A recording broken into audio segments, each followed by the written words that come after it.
Hello everyone. Since we have a global audience right now, I would like to say good morning, good afternoon, and good evening to each and every person who is joining us for the panel Taking Trafficking and Exploited Persons' Rights Seriously. The first session of the event 20 years after implementing and going beyond the Palermo Protocol. Okay, my name is Leonardo Sakamoto. I'm a journalist in Brazil. Yes, I know, enough times. And board member of the United Nations Trust Fund on Contemporary Forms of Slavery. Before we start the session, I would like to thank you, Maria Gracia Jamarinaro, not only for organizing such an important event, but also for the great work she did as special rapporteur on trafficking persons. Thank you, Maria Gracia. Thank you very much. And human trafficking remains prevalent worldwide, and survivors require redress and rehabilitation to recover, including medical assistance, psychological support and counseling, legal counseling, representation, shelter, safe accommodation, access to education and qualification, and support to start a new life. States and the private sector need to take responsibility on remedies, but also on prevention measures. These connivance and complicity from part of public authorities and companies all over the world, since trafficking in persons provides profit to national economies and global production networks. Amidst all that, the human rights of migrants has been criminalized, and survivors of human trafficking have been punished, while the violent exploitation of these same migrants faces little to no consequence. This first session will look at how trafficked persons and survivors' rights are currently being enforced, and if the existing legal framework has been sufficient or not to uphold their rights. We will discuss which and how remedies should be prioritized to ensure social inclusion of trafficking persons and survivors, states' long-term support measures regarding the obligations to protect trafficked persons, the enforcement of the non-punishment principles and the criminalization of survivors, and the policies that states should adopt to establish regulations on this issue. Jayne, Evelyn, Parosha, and Shawn, on behalf of the organizers, I would like to thank you for joining the panel. I will ask for each of you 2 questions, and we have 10 minutes to answer them both, 5 minutes each. In order to manage time and not impact the next sessions, I will have to be very annoying moderator, very annoying, really annoying. So I apologize in advance. Sorry for that, but people ask me and then I follow orders. If anyone wants to send a question to the panelists during the session, please send them through the chat that I believe it's in your right and your screen. And we will try to get to as many of them as possible to the Q&A moment later. Well, I'd like to introduce our first panelist, Jayne Huckerby, clinical professor of law at Duke University and director of Duke's Law International Human Rights Clinic. She served as a human rights advisor of United Nations Women on many issues, including gender rights indicators, national security policy frameworks.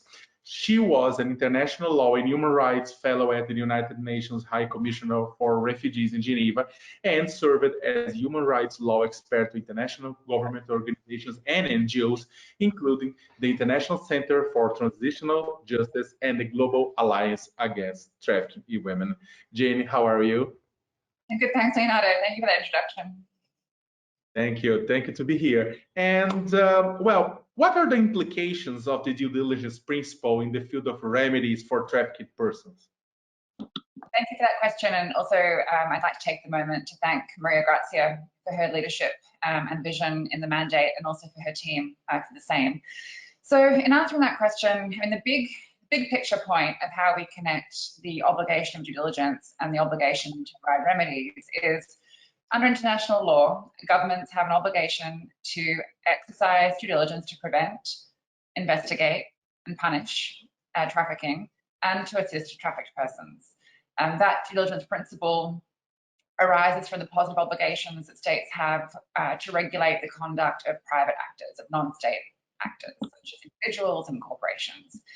And when states fail to do that, that failure is consequential, meaning that they have to then provide a remedy for trafficked persons. So that's a very big picture connection as to how we link due diligence and remedies. But let me get a little more granular on what that actually means, what the implications are for trafficked persons seeking remedies. And there are just 5 implications I'd like to point to. The first of which is it means that you can get remedies with regard to the actions of quite a wide array of stakeholders. So the obligation to exercise due diligence means that states must regulate not only individual persons, such as family members or individual crime actors, but it also extends to the regulation of corporations. So, governments are required to implement due diligence with regard to corporations that exist alongside what corporations themselves do with regard to due diligence processes. So the first big implication is you do have an array of stakeholders against which you can engage state responsibility.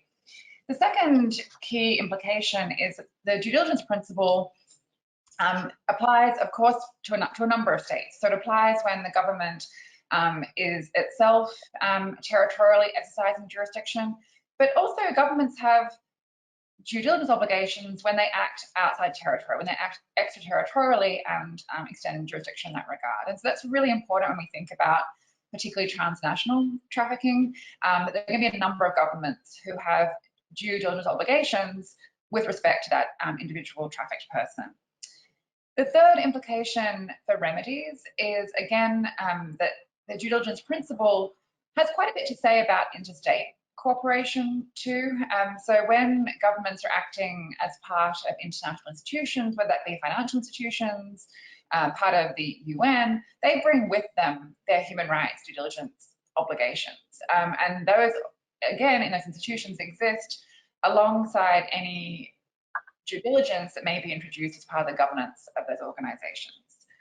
2 final implications of this connection between due diligence and the failure to exercise due diligence and remedy. One really important thing to recall in the space of due diligence is that it has a preventive piece. So very often for a long time, governments were focusing on more ad hoc measures in the due diligence space. So taking actions after there'd been an act of trafficking, for example. But what's very clear is due diligence actually engages preventive efforts too, and requires governments to focus on prevention, to address root causes and so forth, such that the failure to do so triggers the obligation to provide a remedy. And that really broadens the range of governmental activity that we can scrutinize and ask for a remedy in regard to under the diligence principle. The final implication is, the obligation of due diligence is what we call an obligation of conduct, right? It's not an obligation of result, but it does impose a good faith obligation on governments to take measures that are reasonable and that can be evaluated for effectiveness. So it requires a forward motion of governments in this space, and that can be really important, again, for trafficked persons seeking to get a remedy. Is that very often governments will, for example, argue that there's not enough resources to implement their due diligence obligations fully. And what's very clear is that actually that's not an excuse in this space, that governments need to do as a good faith effort to ensure due diligence and therefore to avoid having to provide a remedy if they don't need it. So that's just a quick overview of those, the ways in which due diligence implicates remedies for trafficked persons. Thank you. Thank you so much. Well, I have a second question to you. Based on the due diligence principle, should the rights to effective remedies be applicable to a broader area of exploited persons? Yes, the short answer is yes. The longer answer, again, let me just talk through what I think are the top sort of 5 headline points on the ways in which due diligence does require looking at a broad category of exploited persons. So the first key point is the obligation of due diligence is firmly embedded in the obligation of non-discrimination. So it applies without discrimination to people who are citizens and non-citizens. It applies to all forms of trafficking in persons, right, from labor to sex to trafficking for organs.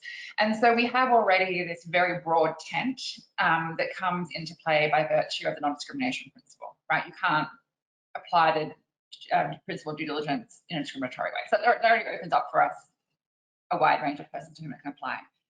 The second feature of due diligence that really points toward that broader tent, for want of a better expression, to talk about exploited persons, is that due diligence, because it requires, as I mentioned, the prevention, right through to post hoc measures too, it really implicates a wide range of governmental activity and requires a coordinated approach in that regard. So it requires policy coherence between anti-trafficking policies and policies on labour and policies on migration and so forth too. And by virtue of that sort of spectrum of activity from prevention to post hoc measures, we bring into play a whole range of persons who can be implicated along that spectrum.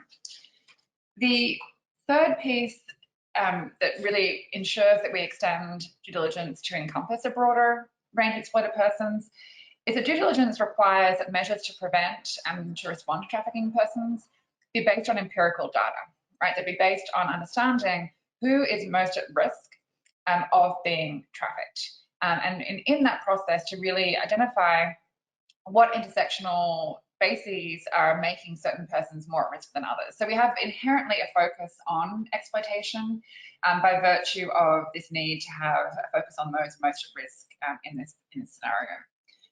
The fourth way in which due diligence really takes us into addressing a broader category of exploited persons is by virtue of this focus I've already mentioned, which is on prevention, right? That states have a systemic responsibility to address root causes. And that can be everything from improving migration labour policies and practices, right through to addressing how to ensure legal and non-exploitative labour migration and how to have a human rights-based framework for regular, safe and affordable mobility. And so by virtue of that prevention lens, we just open up the space for looking at who comes within the proper purview of a government policy on trafficking. The final criteria of due diligence principle that really does point us toward this broader category of exploited persons is identification of victims is a key part of the due diligence obligation of states. You need to identify victims. So you have to, again, move from a model that was reflected upon in the first introductory remarks, move from a model where you only identify victims in post hoc criminal immigration processes, but actually have a preventive approach that doesn't tie the need to identify victims to these criminal and immigration modalities. So here we need to look at a wider class of potential or presumed victims and to really think about what meaningful due diligence looks like in that space. And I can talk more in Q&A about what that means in terms of implications for governmental policy on training, on firewalls between different areas of governmental policy, but really this centrality of identifying victims before rather than after and in ways that are tied to immigration and criminal proceedings just totally widens our lens as to who we see as being properly within the purview of anti-trafficking approaches by governments. Well, thank you, Jayne. Thank you so much. Thank you for the information. Thank you for participation. Now we go to Evelyn Probst, the board member of LEFOE. Is correct this spelling LEFOE? Yep. Thank you, because this is a different word. Well, LEFOE Information, Education, and Support for Migrant Women, and the coordinator of its Intervention Center for Trafficking Women, which among many activities works to empower women and girls and prevent trafficking women, as well as protect and provide security for women and girls affected by trafficking. As LEFOE's IBF coordinator, Evelyn also represents the European membership as a board member of the Global Alliance Against Trafficking in Women. She was a member in the European Union Expert Group on Trafficking from 2008 to 2011 as well. Evelyn, in order to ensure full social inclusion of trafficked persons and survivors, what remedies should be prioritized? The floor is yours. Thank you. Thank you very much for this introduction. Thank you, Maria Grazia, for the invitation to this event. And I very much appreciate this long-standing work with you, Maria Grazia, in this long field, because when I was part of the European expert group, we had the chance to draft a bit the European law, which is implemented in this time. And actually, it's my last days being part of the board of the director of Global Alliance Against Trafficking Women, because we are sharing this duty, and now the colleague from the UK will step in and take over the European function in this board. When I was listening to you and also to the introduction of the professor, I was again reflecting about the last 20 years when we had been working for supporting women and girls who had been trafficked. And still we are going back to very basic demands, what we really want to have in this field. And when I'm thinking about these 2,500 women and girls, what we had been supporting the last 20 years, one of the biggest demands all the time was that they really have access to rights. Yeah? They are not perceived as passive victims, but they're actively, and therefore I really like what on the road said, that they like the performance from the victim to the citizen. Yeah? And if we really want to secure that, then we have to see that there are rights, but still a lack of serious implementation. And I'm the only person here in this panel who has not a legal background. I'm a psychologist from my background, and I know that for establishing and accessing rights, security has to be in place. And Professor Lando wrote, "Let the potential victims of trafficking human beings be free from fear." I would say this is one of the really basic demands. And talking about that legally, it means to secure for everybody access to residence. It means access to residence and access to international protection.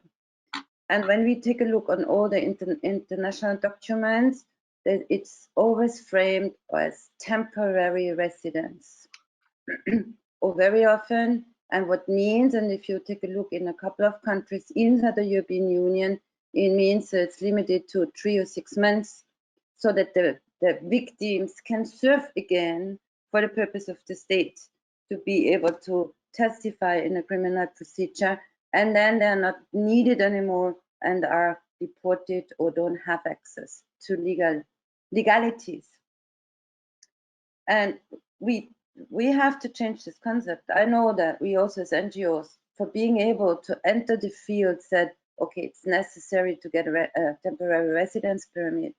But looking back to the last 20 years, we don't see that it had a positive impact, that it had a positive impact on the lives of the people, but also on diminishing the situation of trafficking. When I talk about these 2,500 women and girls we had been supporting, I would say average up to maximum 50 a year had access to residence permits. And why didn't they have access to residence permits? Because a very, very narrow definition of trafficking was applied. And it was this definition which was applied, is that is it provable that trafficking happened by the perspective of the criminal law, or is it even possible to be able to convict it by the perspective of the criminal law? And as Professor Lando said, we have to turn it around. We cannot focus only on the criminal law perspective. We have to focus on the human rights perspective. So I'm the first one who gets the sharp ending of the first intervention. Yes, it has the rights to trafficked persons needs to be seriously implemented, and there need to be the accessibility to these rights need to be changed. I mean, secure residence permits, access to international protection, and a holistic approach towards including these rights on remedies. And I would like demand by the states, as we are talking about remedies, and I know that it's still not enshrined into international legislation, a little bit in the European Court, to say a remedy of the state should be to issue basic residence, and then any other measures can be implemented. Yeah, and you're talking about states, and the second question is really about states, and how states' obligations instrumental to social inclusion, such as the obligation to provide long-term support, should be implemented? This gives a good possibility to continue on the first question. Long-term social inclusion can only be implemented if the people are free from fear and can have a positive perspective on their individuals' lives. And here we also, again, we have to change the perspective to stick to the terminology of a victim who only gets protection as long as she or he is perceived as a victim. We have to change into that because this person fell into a situation of a victim and the state didn't fulfill the obligation of prevention, so there is the obligation of the state to offer long-term social inclusion. And a long-term social inclusion also has to have a holistic approach which tackles all forms of discrimination which are faced by a trafficked person. And that means, for example, labor market, access as a migrant to the labor market, gender-based discrimination, ethnical-based discrimination, or discrimination for being older or a minor. So we then have to facilitate a system which allows that these people who fall into a victim situation then can access any other fields which prevents them again to get back in a vulnerable situation. And basically, this is what my two Italian colleagues said, that I have to have a life without fear, and I have to be perceived as citizens who have the right to participate. I think this is what I really would love to, if we, and I'm not too sure if it's the right moment, but I like it very much if Maria Grazia goes further with to ask for a new convention or to ask for a human rights institute which focus more on these aspects, but this has to be the center of any conventions made available now, that the rights of the persons have to be enshrined into a secure living. Oh, thanks. So, hello? Hello? Yeah, okay. It's working. Thank you, Evelyn. Thank you for your contribution. Thank you so much. And now I invite Parosha Chandran. She is professor of practicing modern slavery law in the Dixon Ford College School of Law in King's College, London. She's a human rights barrister and a one-pump court specialist in modern slavery law and a world-leading expert on the law relating to human trafficking for the United Nations, the Council of Europe, and Organization for Security and Cooperation in Europe. Parosha has contributed to core international legal guidance, judicial and legal training, and has advised on domestic international legislation, including the Modern Slavery Act from 2015 in the United Kingdom. Parosha, how are you? And I'm well, thank you, Leonardo. Good to see you and colleagues. Yeah.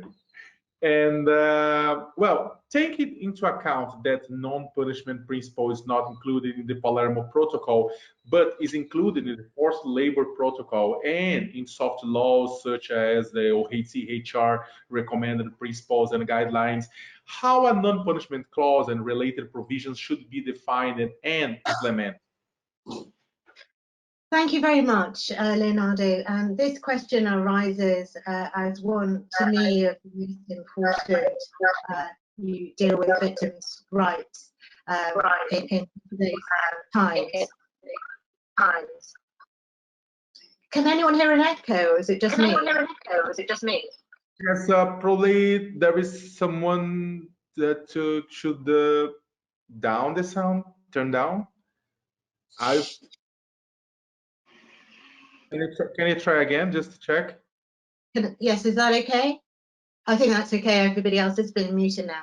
Thank you so much. So this is an area of great interest to me. I've been a barrister for 23 years, and actually when I was already in practice, that was the time when the Palermo Protocol was drafted and came into being, and so I've been able to watch its growth and development over the years. I started as a human rights barrister, and so this area became one very dear to me. The non-punishment principle, what we know is, of course, obvious. Palermo is silent on this. But if we're to draw together objectives of Palermo, we can see from the preamble ordinarily that it requires the protection of the human rights of victims of trafficking. And when we're looking at the perpetrators and how to prosecute them, there then becomes a very clear dividing line that's necessary, which is identifying victims and identifying perpetrators. So the concept of non-punishment, I say, is integral. It's inextricably linked with identification. That's the first point I'd like to make. And therefore with training, that's a given. However, the principle of non-punishment is necessary because what we see is discrimination overriding all forms of trafficking, and also in states' applications of trafficking laws and policies towards victims. So I'm giving an introduction to answering your question, Leonardo, if you don't mind, but I'll be as quick as I can. So if we're looking at the definition of human trafficking as a starting point, and we know the act and the means and the purpose of exploitation, Palermo tells us that there are certain types of exploitation that we should have an eye on right from the beginning, and that we can add to that. It's only by the time we get to the EU Trafficking Directive in 2011 that we explicitly have trafficking of a person for the purpose of criminal activities. And so that's a recognition that the exploitation aims of traffickers is very, very diverse and varied, and increasingly victims are used to commit crimes. What we know, though, taking a step back, is that in 2005, the Council of Europe settled its Council of Europe Convention against Trafficking in Human Beings. And at Article 26, it included the world's first binding principle against non-punishment. And what we see there is the language of unlawful acts, that a person should be protected from punishment for unlawful acts. So it's not criminal activities alone, it's administrative, civil, criminal acts. So how is it to be defined and implemented? Well, in those ways, and what we see is that it's not difficult for any state to see that traffickers thrive where there's a hotbed for their activity, and where states choose to disregard the actual condition of a trafficked victim insofar as they may be forced or committed unlawful act as a direct consequence of their trafficking, that they shouldn't be protected. Then we see trafficking thriving in those states. Where we see much more robust approach is in states which have, as a direct provision of their law, non-punishment in their domestic law. So that would be a freedom from, if I was to draft it, a victim of trafficking shall not be held liable under criminal, civil, or administrative laws for unlawful acts or immigration offences committed by them, to the extent that their involvement is a direct consequence of their situation as a trafficked person. So that is a kind of melange of the Council of Europe Convention, of the EU directive, and going back, of course, to our mothership, which is, to be frank, the guidelines and principles of the Office of the High Commissioner of Human Rights in 2002, who first determined that non-punishment and non-prosecution of victims of trafficking was absolutely critical to any state's responses to combating the crime. So those are the types of ingredients, whether or not it's a compulsion assessment of duress, or whether it's as a direct consequence situation. The ingredients of the offence must focus on whether or not the traffic victim was, for example, under one of the means at the time of the act, whether they being deceived, forced, threatened, their vulnerability being abused at the time of the offence, and it relates to the liability being protected against for any victim of any of these unlawful acts. Thank you. Thank you so much. And well, I have a second question to you. In your experience, can it be said that in any way that traffickers rely on the criminalization of survivors? Indeed, thank you for this very interesting question, Leonardo.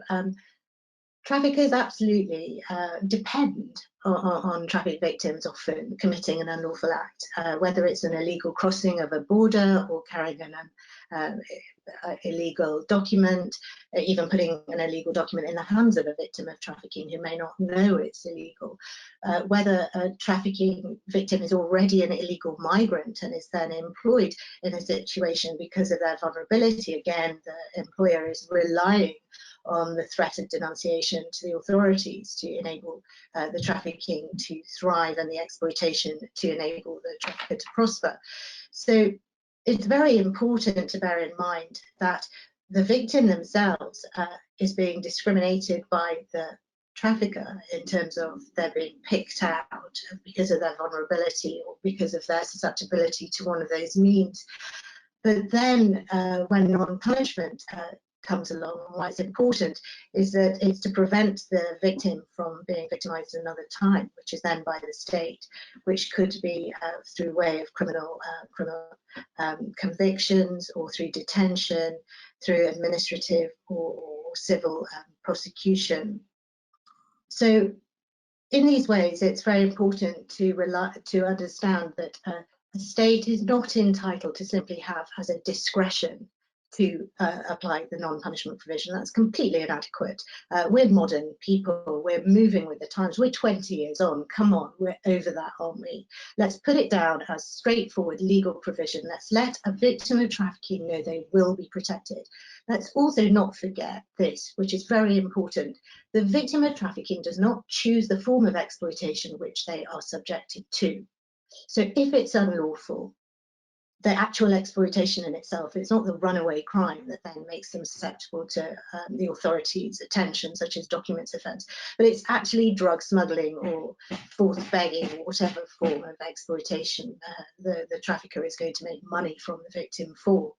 Then we must make sure that states recognise that, they don't discriminate against that victim, they give protection to that victim, and they enable the justice system to move its wheels properly, promptly, thoroughly, so that investigation, prosecution and conviction of the traffickers can take place without the harm of the human rights of the victim.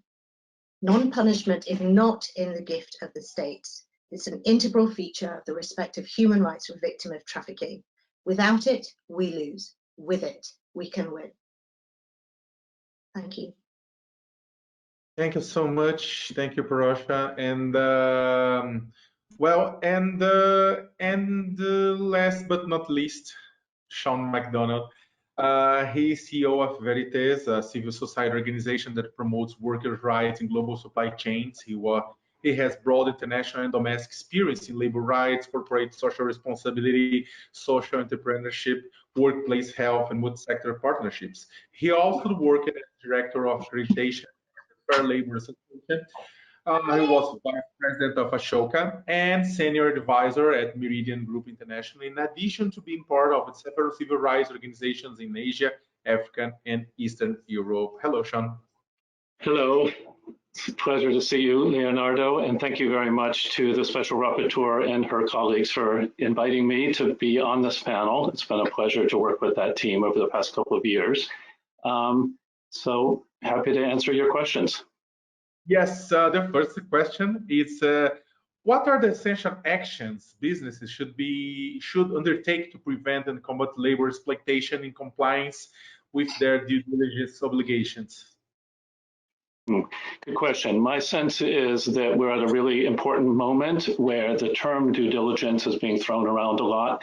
It's being written into regulations and laws across the world. It's obviously a really important possibility for real change in supply chain accountability around human trafficking and labor exploitation generally.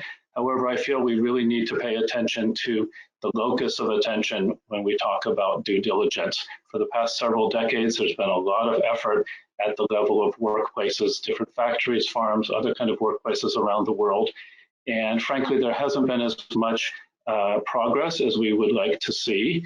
And part of that is because it's the policies around procurement and other supply chain policies that come from the headquarters level that really have the most impact. And some of the best efforts at the workplace level are often thwarted by the pricing policies, the pressures on timing, the pressures on quality, other kinds of pressures that are put from a buyer onto a supplier. And so until we look at real due diligence and changing policies at the headquarters levels around procurement, we're not going to see the changes in the supply chains that we would like to see. So that's the first thing I really think is important to note. And it's also not just around the product supply chain, but real due diligence efforts around labor migration and labor procurement. Although I don't like to use the term procurement of labor, it's really important to note that most companies do not have solid due diligence policies specifically around how they recruit and manage and train and hire workers. And that's a very different set of activities than how they manage their product supply chain. Secondly, I think the real important change we'd like to see is holding companies accountable for their services, not just their products. We tend to think of companies by the products that have their logo on them, their names on them, but obviously a lot of human trafficking and other labor exploitation takes place in the services sector, the transportation, the warehousing, the people who clean facilities, the people who are security guards for those facilities. Obviously, a lot of those services are outsourced, and very often they're done by very vulnerable people. So in terms of due diligence policies, we must hold companies accountable for their services as well as their product supply chain.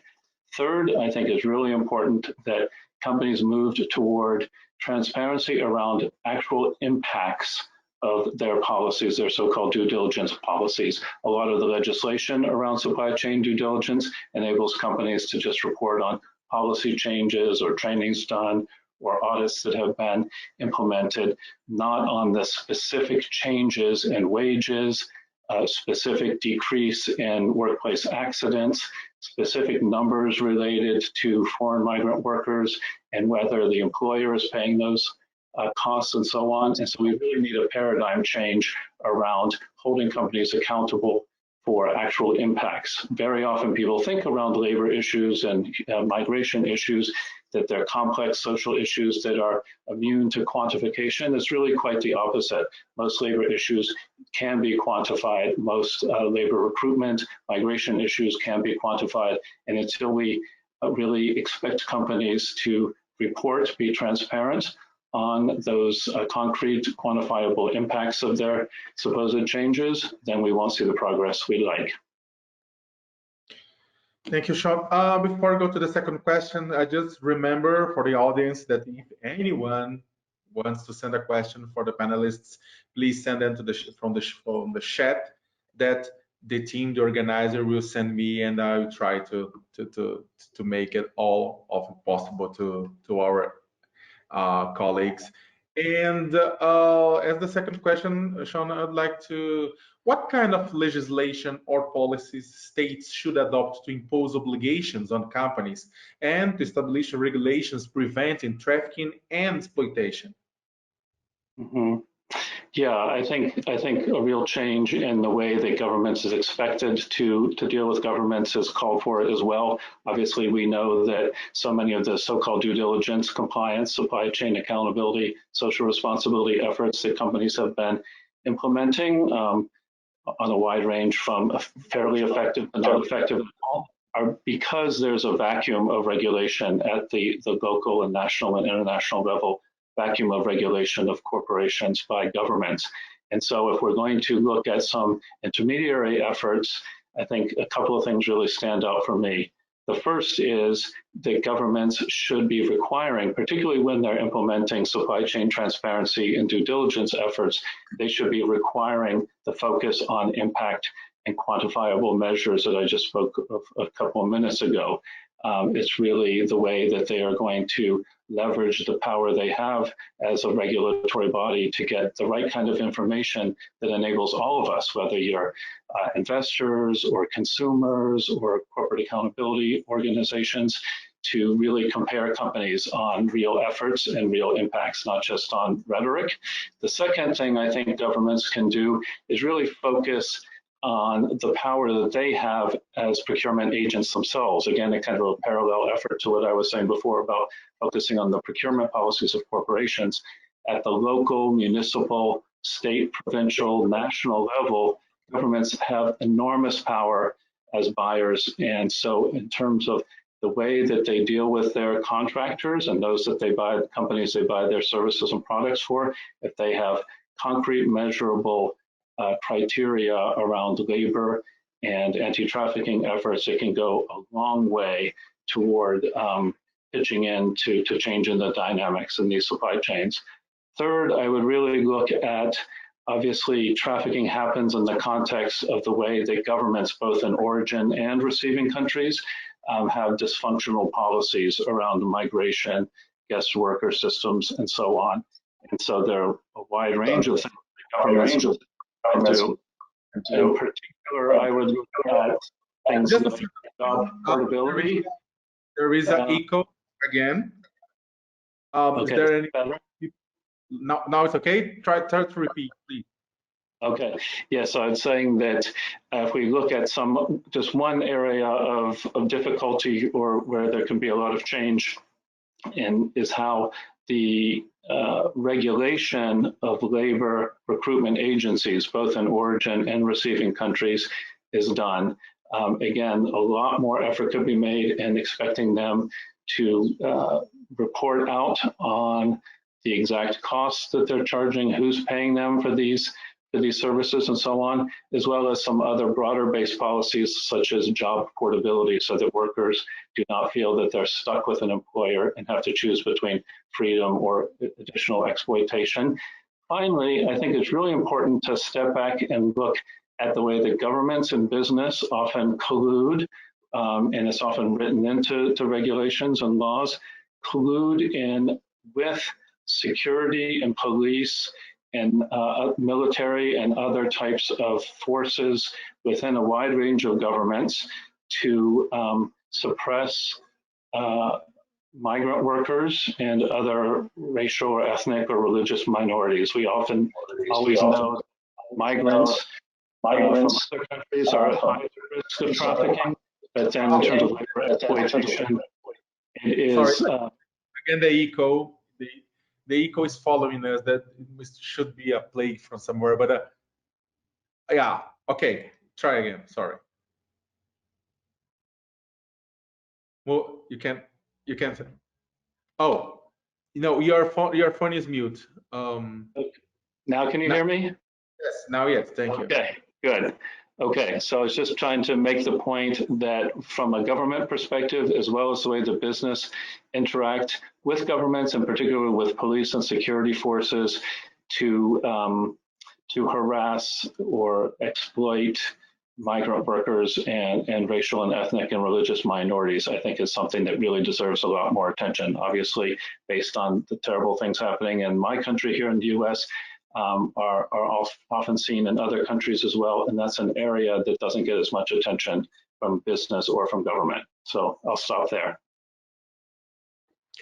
Thank you, Shawn. So thank you so much for your contribution. Well, first of all, sorry for everyone because this is some technical problems, but I believe that the entire world, the whole world, is now learning a new level to put people together and use technology to bring people together during the pandemics. And the good thing that everybody's learning, then I believe that we have a level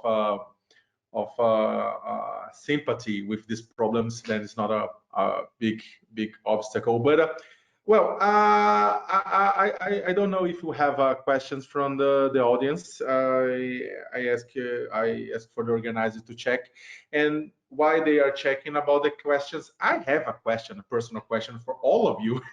Sorry, it's not in the protocol, but considering that we didn't receive the questions from the audience yet, I have a question that can be answered by all of you or any of you. I don't know.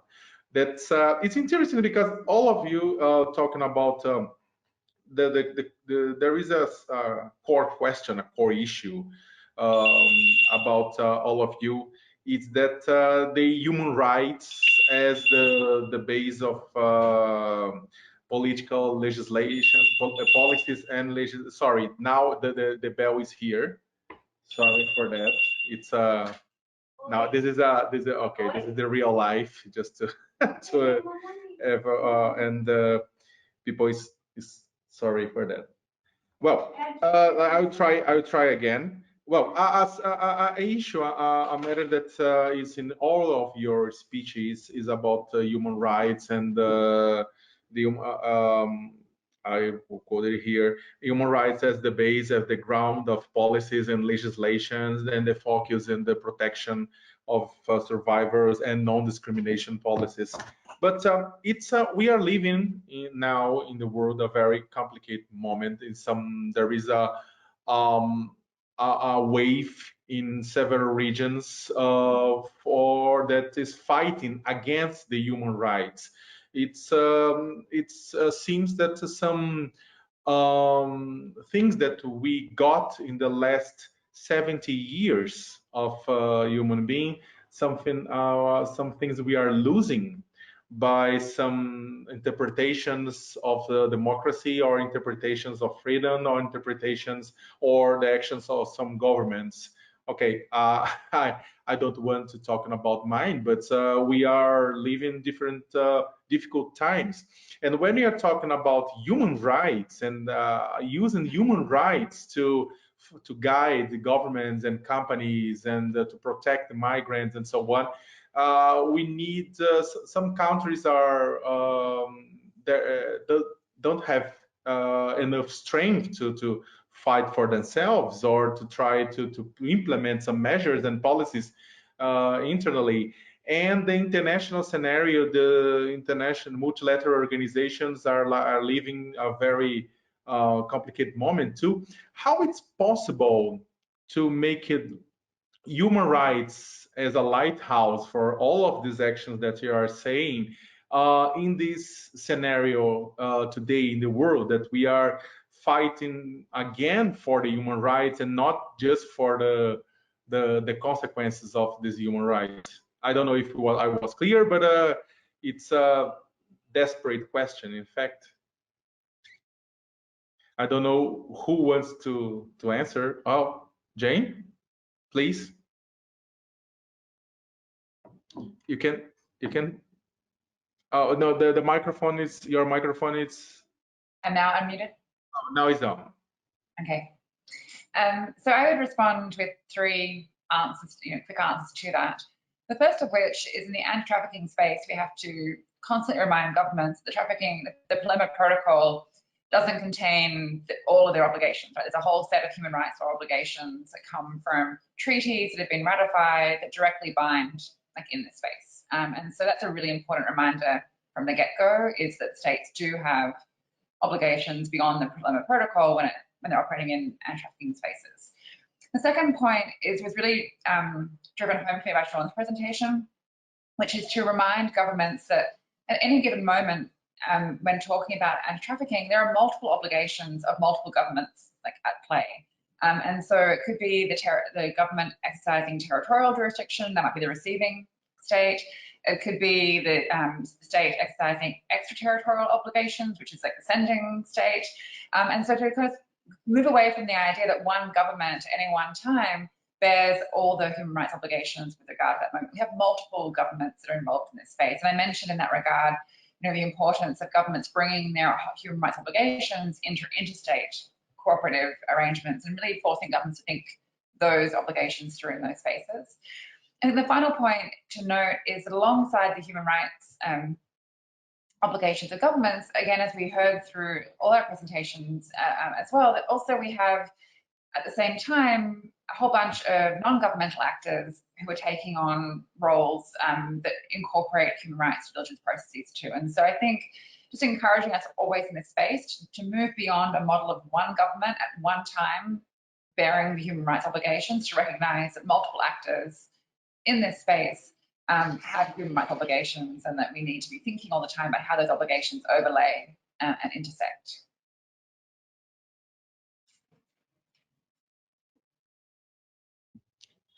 Someone else? Parosha? Just your sound. You can hear me? Oh, now yes. Thank you. Well, I endorse everything that Jayne has just said. Thank you, Leonardo, for bringing this up. I think what we need to really recognise is that victims of trafficking are victims of human rights abuses. And as Jayne said, the Palermo Protocol is one of a number of treaties worldwide, globally, that tries to look at a particular situation and see what it can do to address the harm done.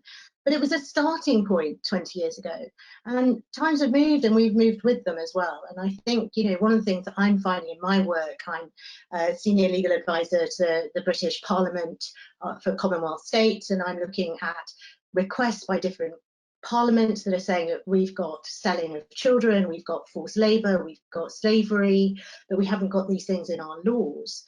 We've got the Palermo Protocol, but hasn't really helped us as much as we thought it might. And so one of the things I've been looking at is advising states to have freestanding criminal offences of slavery, servitude, forced labour, debt bondage, forced marriage, a real multitude of offences, because I think what we need to do is to shore up a legal response as well, not only to criminalising behaviour, but to identifying victims.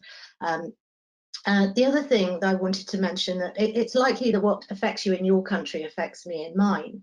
It may come in a different form, slightly there's a differentiation, but the transnationality of crimes and the abuses of human rights are pervasive everywhere. And so we are in a situation where, rather than limiting human rights, we should be encouraging dialogue and multiculturalism and diversity and arrangements and collaboration between states to actually identify what's going on, work out better ways to deal with it with much more intelligence and smart-led decision making. And the last thing I want to say before, sorry to take up this time, is let's never forget the strength and the power, the passion and the dynamism of stakeholders in any country. The NGOs, the experts, the small people in small organisations who've been completely unheard and silenced, and yet their expertise is second to none. And it's time to really, in this era where we're seeing so much oppression being talked about, let's bring those people and those agencies, those organisations higher. Let's bring them higher and give them power to tell us a little bit more about what they know, so that we can help more, because we don't know everything. And I think it's important that we recognise that, and that we have to learn from those on the front line who are representing victims of all kinds that we may not know about yet. Anyone else from our, or I can make one question that received from the audience, but do you want to answer this one that I made, or I can go to others? No, then I have question. Well, the echo again. Okay. Okay. Sorry, it's echo. Hello. Okay. Well, we have some questions that we pick up from the audience, and it can be answered by anyone, but I will make two and more too. What's the best strategy to hold countries those who have ratified the protocol accountable to their obligations under the protocol? in particular relating to their obligation to address demand for sexual exploitation. And the second one, how would the speakers say we can engage more with shareholders and consumers to address the need for eradication of trafficking from supply chains? How can the significance of this issue can be raised to ensure that demand for cheap goods and services is addressed? Anyone wants to answer that? It's an open question for the audience. Shawn? Oh, Evelyn? You can say. It's a. I think there's. Oh no, yes. Yeah, now it works. I think I would like to combine your question and this question. I think what we have to be clear is that we have to have a state responsibility for the action against human rights violations. So the individual demand on goods and services is something which has to be embedded into legal regulations of the countries. And since I'm one of these NGOs where Parosha said that we have to be listened to because we are the frontliners who are working in the field, is yes, there has to be a change of attitude by people on demanding cheap goods. As you see, I don't know how far it was perceived, like for example the situation in food processing industry in Germany now, where about 1,000 of people are infected by this COVID-19, and all of us, we know that this is an impact due to working conditions which are nearly slavery-like conditions, which are could be perceived as a trafficking situation, and this is politically still not addressed. And like as NGOs, we're observing this situation since more than 6 years, and now it popped up. And we have similar situations now in Austria, where we see that there is exploitative labor in the seasonal workers area, and all over Europe now. During the COVID situation, we have seen reports on importing labor, but not importing people. So we are again in the same frame that it is, and we could also look back in certain areas in the 20th century when we in Austria or in Central Europe had the situation of the guest workers, where there was a perception of the Central European countries are importing labor, but they're not importing people. And so since it's only labor, the rights of the people are left outside. And I think this has to be linked up with the individual demand to cheap goods. If there's no cheap goods, you cannot demand it. So therefore, these regulations, which allows private parties to demand or to serve cheap goods, have to be attacked, and then we again in the supply chain and etc. etc. So we are now in a moment like supporting 5 women who had been exploited in seasonal work, and we are trying to really support them.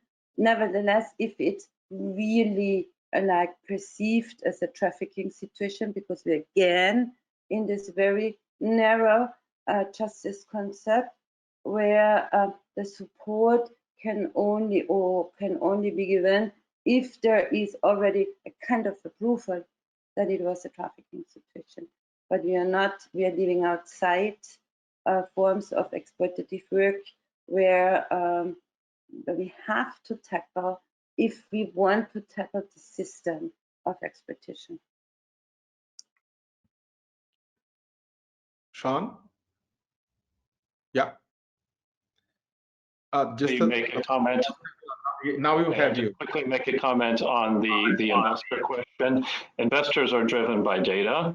And as I was saying before, there generally at this point from investors is not an expectation that the businesses that they own, that they're investing in, give them meaningful data around human trafficking risk or other labor exploitation. It's actually quite a ridiculous scenario where investors that expect really strong numbers across every other business operation, except from businesses statements like, we have a code, or we think forced labor is bad, we're trying hard, instead of really looking at asking them numbers on the improper benefit they're receiving from workers paying for their own recruitment costs, or looking at changes, good or bad, in wage rates and all sorts of things. And so it's really powerful when investors ask businesses questions, but they're not asking them questions that really get at that are going to motivate businesses to change. So the more we can get to quantification around some of these, the more leverage investors and everybody else will have over business practices. Well, thank you so much for everyone. Thank you for the question. And I'd like to apologize for not getting all of the questions. Unfortunately, we don't have much time. But lucky for us, there are other sessions and the debate will continue during the event.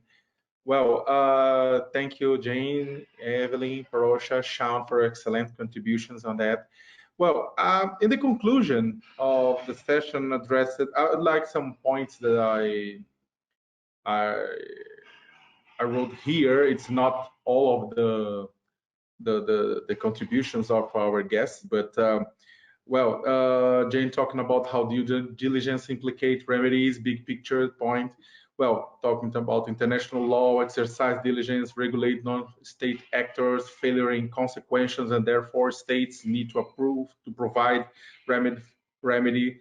Then you have five implications, including regulation of individuals, but also corporations. Due diligence applies to a number of states, but also governments also have obligations when they act extraterritorial, transnational. States bring their due diligence obligations with them. Prevention, focus on the cause and their failure to do triggers, their obligation for remedy, obligation for contact, and not just not a matter of resources and good faith effort.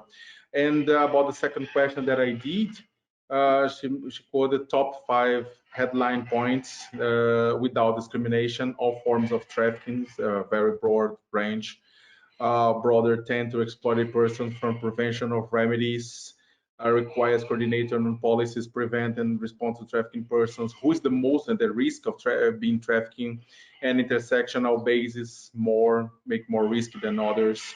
Production states have obligations to address root causes. Victims are a key part. Identify and prevent, approach wider class of victims. Evelyn talking about remedies should be prioritized, results and experience for the last 20 years. Temporary residence, limit of 3 or 6 months to testify in a criminal procedure and then not needed anymore. Residence permits, law access, narrower definition of trafficking. Talking about we cannot focus only on criminal law perspective, we have to focus on the human rights perspective. Accessibility to rights need to be changed, holistic approach to include the rights and remedies, international legislation, and talk too about state obligations to social inclusion, change perspective and terminology. People only fall as a survivor, as a victim, because states fail on prevention.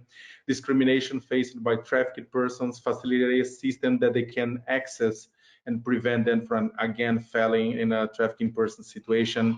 Talking about a life without fear, perceived as citizens who have the right to participate.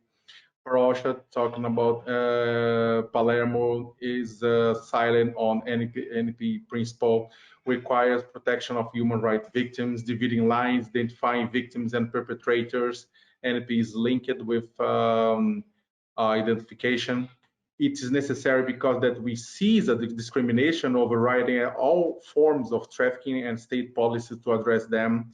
Exploitation as arm of trafficking is very diverse. Council of Europe established a language of non-lawful acts. Traffickers thrive where there is a hotbed for their activities. Victims may be forced to commit of a non-lawful acts. More robust approach happens in states where NP is established as international law. and the criminalization of survivors. Traffickers depend on trafficking and trafficking victims committing an illegal act, which they might not know is illegal. It helps the trafficking to treat and traffickers to propers. NEP prevents victims from being victimized again by the state. The principle should not be left to the discretion of prosecutors alone, but forward a legal provision and let victims not will to be discriminated. Victims do not choose the kind of exploitation that we suffer. We must make sure states recognize to do is discriminate the victims and protect these victims, and the criminal process does not harm the victims. And last and not least, again, Shawn, the term due diligence is being thrown a lot. Possibilities for a real change throw but we need to pay attention. A lot of effort in the last decades, and hasn't been as much progress. And part of that is procurement and how headquarters are being sort of left out. 3 voluntary actions from the companies. First, implement robust ambitions, efforts to change corporate policies and practice in sourcing and procurement. Second, companies need to pay much more attention to labor conditions and how they procure services where a lot of exploitation happens, not just products. And third, that companies embrace a different type of transparency and show with real numbers how they are improving conditions.